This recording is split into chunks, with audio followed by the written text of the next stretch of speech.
Hello and welcome to today's edition of Mental Health Matters, where you will meet Sacramento County's Community Wellness Response Team, also known as the CWRT. This incredible program is responsive to 24/7 calls from 9 to 8, providing in-person crisis intervention, assessing needs and risk, and they also develop safety plans for individuals in crisis. To kick things off, let's take a look at this powerful video highlighting the impact CWRT has on our community.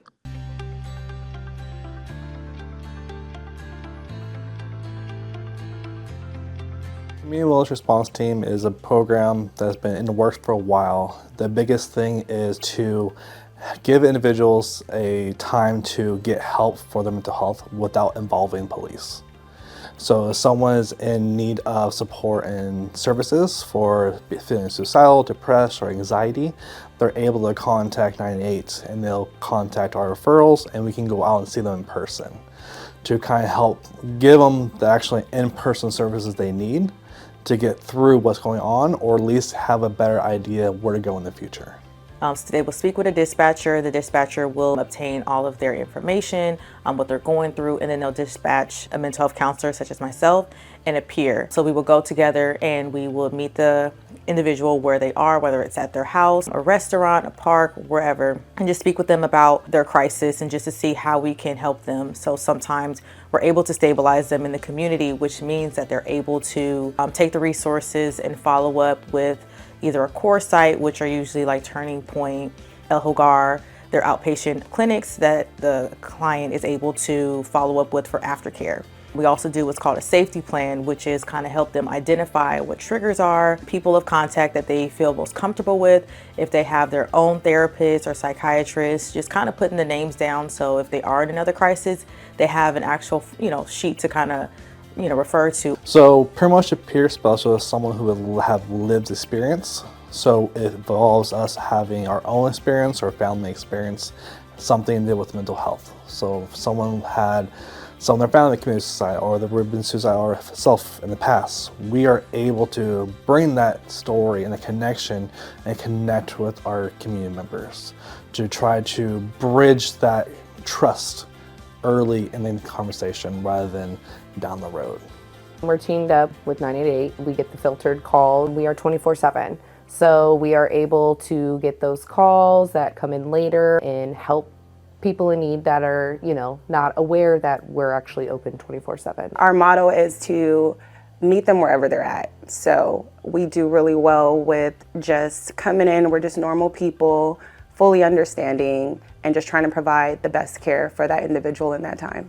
And we're able to see exactly what they need and then give them resources for that. Most of our calls are people in crisis, so there is a tier system, 2, 3, 4. The dispatch gets the call, they make the decision to see, how much the person is in that crisis. We go out and assist, so depending on what it is, we do pretty much majority go to all calls because we want to make sure if there's a missing piece to something that we're able to get there, and if we are able to help and de-escalate and give them the resources that they need, and just overall just make it aware that we are here and we are to be used to call. We deal with a lot of different scenarios. We dealt with people who are threatening to jump off the bridge, who are willing to overdose, who's willing to use a firearm, a lot of different things, to even the less severe. Like, I had a fight with my boyfriend and I don't know where I'm going. I feel uncomfortable or whatnot. So we deal with a lot of different things on the spectrum of mental health. We want to do the best that we can do for you to get past the situation and have a better quality of life and better person in the long run. So that's our main focus, and we want to do to make sure everyone's safe. We were given a dispatch that we had an individual who was experiencing suicidal ideations and actually was attempting to end his life. So when we were called and we met the individual, they were already at home. So they were basically waiting for us. The individual reported that he was basically overwhelmed. It was a lot of personal and a lot of health things that were going on with him. So the individual decided to reach out to 988 to get some physical support after almost, following through with ending his life. So me, another peer specialist, and actually another mental health counselor met the individual at their house. And then we were talking, and so he had a lot of health concerns that were bothering him. Basically, he was going through empty nest syndrome because the children were of age. One was living in Southern California, the other one was living with him, but the other son, he basically had his own life and didn't need his father. So I think between that, the individual was really successful and had his own business, but he just felt alone. He had a lot of support, but even if you have support, if you don't feel it, then you need somebody or something to kind of help restore that. So we were there speaking with him. He realized that he needed help and that he was, again, attempting to end his life, but then he realized that his life was worth saving. There was something on the ground nearby that said RIP, and it had the individual's name. So it was kind of like a sign for him to not go through with it. Then his religious morals clicked in. Unfortunately, the gentleman was very weak. So he was unable to walk himself back home. So luckily a Good Samaritan picked him up and was able to drop him off at home, and which allowed us to meet him there. And we spoke with him. We were able to have a good intervention with him. There were times where he was a little hesitant about the way he wanted to receive help, but after just, spending time with him, then he realized that actually going to get help was the better alternative, because he didn't feel safe to stabilize himself at home. So then we were able to transport him successfully to Kaiser, where he was able to follow up with additional care. Well, a couple weeks back, I had a call for a woman that has tendinitis. She actually attempted suicide and cut her throat. She was at that point again, so they reached out, found the 988 number, reached out to us. We were able to go out there and de-escalate. She ended up having this electromagnet meter that, anytime, so like phones or anything, once it set off, it made her set. So it was becoming a trigger, and we noticed that as she brought it out, because we sat outside with her the whole time, had her phones, and she had no issue. Until that meter was brought out, that's when the issue started persisting. So we're able to help her with some coping mechanisms. Hey, maybe not use this. Maybe this is causing you put more fear in you. Because they're saying electromagnets with her tendinitis and, the metal and certain things, it's everywhere. It's in her door, she had metal. So it's not something that she could really get away from. And we just helped with some coping mechanisms with her, implement some white noise. She already has hearing aids. So that kind of helps with the ringing, but it's still there. So also encouraging her to reach out to her doctor and getting that help as well, and letting them know it has now affected her mental health and she needs assistance. So just being there to assist and giving her that encouragement. After the whole call, she was smiling, laughing, super happy, and we were able to get her anxiousness down. That feeling of that fear, it was gone. So it was wonderful. People go through crisis all the time. I always tell people life is a crisis, right? But sometimes certain crisis causes people to need more physical help and a little bit more resources. So it just allows us to kind of put together the resources that the county has provided us. And if we find some additional resources that can also provide them better mental health care down the road, then that's what we do. So again, we collaborate with the peers. The peer specialists might have some resources because either a personal experience that they have or a prior call that they've been on that they felt might be most applicable to the individual that we're working with. And so as mental health counselors, some of us have been exposed to different industries where we already have some of these resources that we can bring to the individuals. Whether this person doesn't have any insurance, it doesn't matter. There's resources for individuals to get connected who aren't connected. So I always let the individuals know, if you don't have any insurance, don't let that be a deterrent to not get help. By us having this program and letting people know about it, and spreading the word, it makes the stigma of that mental health, like that there are people out here to help me. I can't not just reach out. I don't have, like, you're able to tell us what's going on. We're not holding anything against anyone. We're actively there to help and give those resources. This program is to pour into the community that we live in. Sacramento County is very large, very diverse, and so, but not a lot of people know where to go or how to deal with their own mental health. And I feel that I'm just getting a lot more recognition within not even just this community or this county, but just state-wise, country-wise, because there's a lot of things that are going on in life that causes people to have a crisis, and not everybody knows, or even the people that you're around might not necessarily know who to call. So people think when you're in an emergency, you call 911, right? And not knowing that there's other alternative contacts to, use in the midst of that. So I feel that this program is a good foundation for what our community needs for mental health. There's a stigma behind mental health, and then just saying exactly what you need. So just having this program, them seeing and meeting people like myself and being able to be comfortable, I feel like at the end, a lot more people will get more help, and we are just doing a lot better for the community, and things will be better in the next 5, 10, 15 years. It doesn't matter how significant or small it might feel like for the individual. We are here for everyone.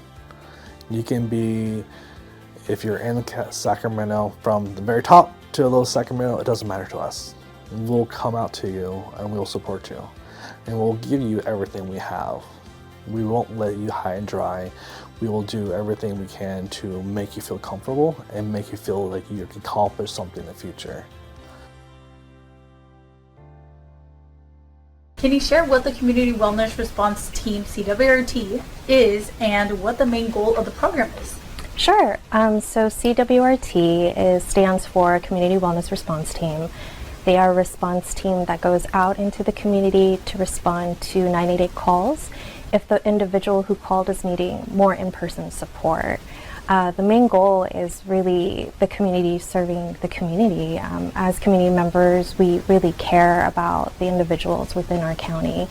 And so as people might be needing support, whether that's someone to talk to and to listen through what they're going through, or they feel like they want to hurt themselves or other people, we want to be there for them. So the main goal is to be that support system that does not include law enforcement, and hopefully reduce some of the crisis and the feelings that are related to that. How does CWRT collaborate with the 988 crisis line, and why is that partnership so critical? Well, yes, it's very critical because without the partnership, we wouldn't be able to make this work. So there's a lot that happens on the back end that people don't see. One of the things that really help this partnership work or make work is our software system, Behavioral Health Link. And so we're able to connect with another in real time to make sure any information that's important is shared. The way that it works is typically community members can call 988. They will do their screening. If they are feeling an in-person support is needed, then they would on the back end send a referral to our dispatch team.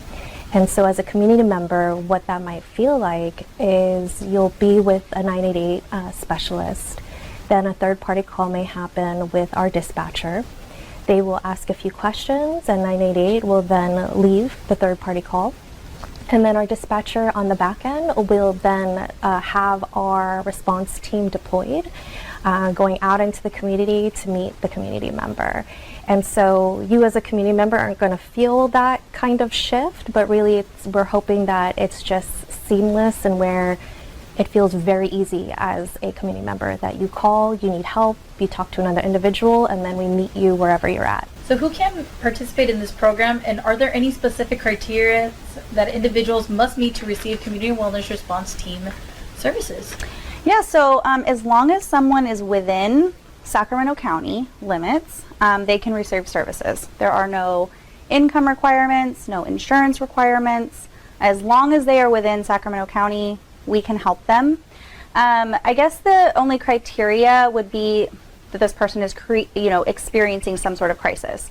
And crisis is not necessarily what people think that it is. So crisis is really if you are experiencing a really difficult time in your life and you don't have the coping skills or resources to move forward from that moment in time, that's a crisis. So every single person experiences crisis, and if you're in Sacramento County, we can assist. Can you walk us through the process? For example, if someone's in crisis, what happens after they call 988? As soon as they call 988, one of the team member will do a quick screening to collect some information to see how they can navigate the call. And that call transferred to CWRT, and CWRT will connect with the community member and verify the information which is already in the system. And basically we verify his name, address, phone number. The phone number main reason is if the call is disconnected, we can reconnect, and the address. And we listen actively to see what is the expectation to address the need and the services tailored to the need of the person who called for the services. And as soon as we did that, we dispatch a team of 2. The team of 2 will go to the location the client provide, house, a public place, even a restaurant, anywhere in the community, as long as they're feeling safe in that space. And the team will meet them in person and help them go through the process. By going through the process, mean like we try to de-escalate, offer them services, and reach to the optimal, let's say, goal, which is safety. And we will leave the client or community member as soon as we feel that person is safe. So what exact services does CWRT provide after the initial contact? After the initial contact, CWRT usually asks if they need medical attention, and then if not, we continue our services, which usually looks like de-escalating the situation, listening to what their concerns are or crisis is, and then we also do safety planning. And if they do need further support, we could transport to the Mental Health Urgent Care Center. But if they don't need transport and we were able to de-escalate on site, then we do a follow-up call within 24 to 48 hours, just to check in and see how they're doing. Can you share another example similar to the one in the video of how CWRT has helped someone in crisis? Yeah, we got a call at the beginning of the evening, transfer from 988, and community member moved from a different state, and she had some sort of precondition. She had some mental health problem, and she was panicked, and she was thinking that she will run out of medication, and she had no insurance in the state of California. And that's something made her to call 988, and we went there, assured her, provide her with resources, and she had all resources, including how to apply for health insurance in the state of California, how to apply for other benefits, how to navigate the system or the healthcare system, and we provide her with the assurance that all resources in there, and we are just here to support her. And she found the ease and confidence, and she appreciated the team, and she thought like, oh, I never knew that such a good resources existed. And we're there for any community member if they are experiencing anything similar to that, or anything at all, like they believe they cannot handle it. We will be sending a team to help them overcome their challenges. What feedback have you received from individuals or families who have interacted with the community wellness response team? Yeah, I really like this question because we receive a lot of feedback from our clientele or our community members. We do follow-up calls with them. So after a response, within 24 hours to 72 hours, we will call the community member and follow up on the service. We'll ask them how they're doing, if they've been able to follow up on the resources we provided to them. And at that time, it's like one of my favorite pieces because we get to hear how well they're doing or if they do need additional support. But we hear things like, I'm so glad you guys came out. You know, I didn't know what to do and now I have resources and somewhere to go, something to move forward to. Even if it's like a third party calling about a family member or a friend, we'll get responses like, I had no idea you guys were around and it really made a difference. So it's really nice to hear that positive feedback from people, and it makes everything like really worth it. What does a typical day look like for the community wellness response team? Typical day for our CWRT program, there really isn't a standard day. So we just kind of come in every day ready to serve our community members, and really kind of just expect the unexpected. So we come in, we're prepared to go out and help our community members, and our only goal really is to just provide them with resources. So we get a call, we debrief with our dispatcher before we go out on the call, and we come up with like a customized plan on some resources and some coping skills that we may think are helpful for that specific community member, and then we go out and we help our community members. So many people wonder when they should call 988 versus 911 versus 211. Can you explain the difference and when to use each resource? Well, that's a really good question. It's important for the people to understand that there are levels of emergencies, and when you call 211, for instance, it's more of a opportunity to look for information, maybe for referrals to different services, maybe a food bank, maybe information about a recent disaster and what to do and who to seek assistance from. And then what about the other two, the 911 and 988? Now, as far as 911 is concerned, that is a true emergency. It's a life-threatening emergency. Maybe you were shot and you're bleeding, or maybe you were attacked and you're very hurt. So it would be a good idea to call medical services, and EMT would show up or some sort of medical support, for sure. And 988? Now, 988 is special. 988 is a national hotline, which you can call 24 hours a day, and you'll be connected with someone who's going to screen you and determine the level of emergency.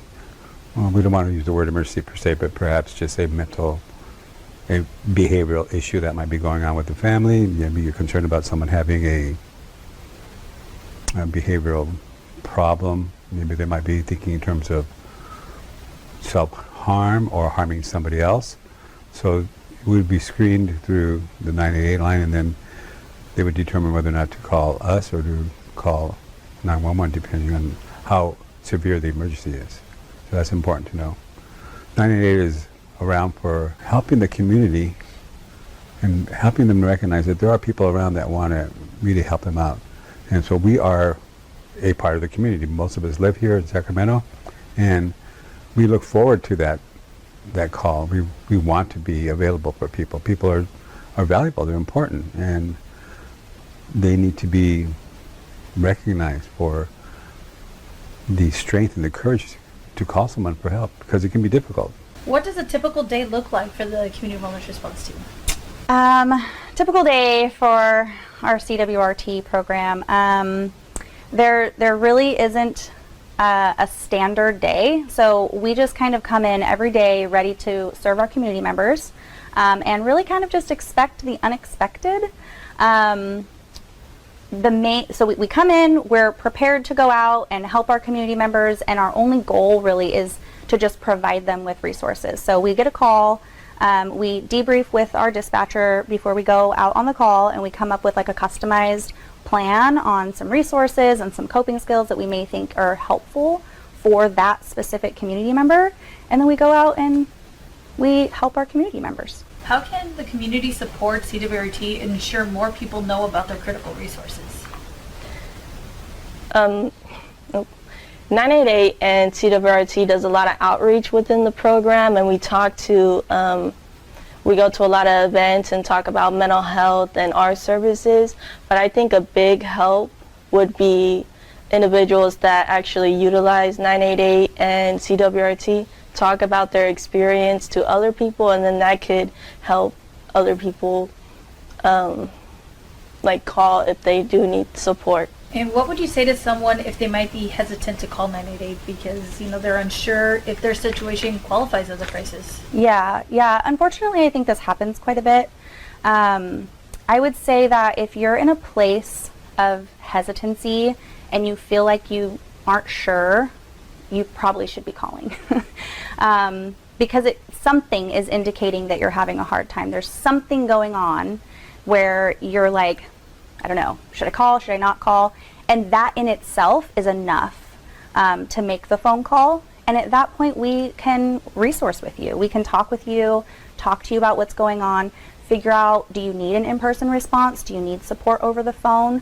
But nothing is too small or too big, or just call. Just call, and we'll walk you through it. So what would you want to say to someone who might be hesitant to call 988, or they're not sure if their crisis qualifies for these services? One thing for sure, 988 does not judge. I usually tell people if it means something to you, then it is important. And 988 is there to help support you in any way you can. They don't judge whether it's a crisis or not, because if it means something to you, then it is important. And we're here to help you find the support that you need. And sometimes it takes like that gentle push with calling 988 to take that one step in your mental health journey, or even just feeling heard. So what's next for CWRT for the program? Are there plans to expand, enhance services? What can we see in the future? Yes, well, we're constantly trying to learn from everything that we're doing. We are hoping to do more outreach and get out there in the community. And that's not just through like billboards, but we're also hoping social media, even boots on the ground, getting to know the community members, especially key community areas, like whether that's churches, community centers, schools, and so forth. We're hoping to also expand. We did get additional funding so that our response team can have more team members so that we can have a better outreach into the community. If you could leave viewers with just one thing about community wellness response team, if you want them to take one thing from this, what would you want them to learn? That primarily what you're going through is important. It's valuable to you, and it's affecting your life. And if someone is calling on your behalf, they're also demonstrating that they love you and they care for you. And we want people to understand that 988 it's not a you're not calling and disrupting our day. We look forward to your call. We want to help out the best that we can. And life has its issues, as everyone understands, and we want 988 to be utilized for people who really are just stuck in their own behavioral health dilemma, and to be ready to receive that help. And we want to help. That's what we do, and that's what we live for.